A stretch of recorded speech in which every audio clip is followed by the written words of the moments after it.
Alam mo kung ako ang durugista, kung may ganoon ako,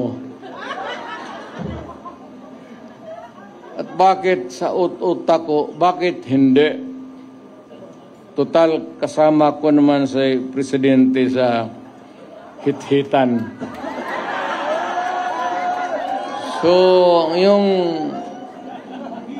baski yung mga pulis, pati military, medyo, ano sila? Because of the incongruity.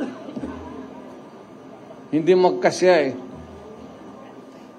Meron isang presidente na talagang bangag.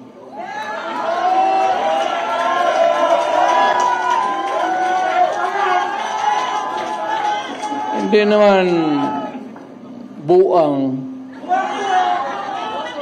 pero yung bisyo ng droga, long term yan. Maging ulol si Marcos,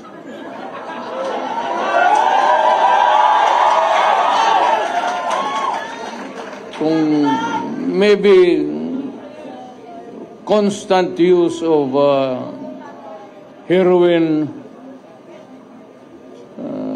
aabot pa siguro siya ng 80. Pero pagdating sa panahon na yan, hindi na siya gumagalaw. Either nakatindig lang yan sa kwarto niya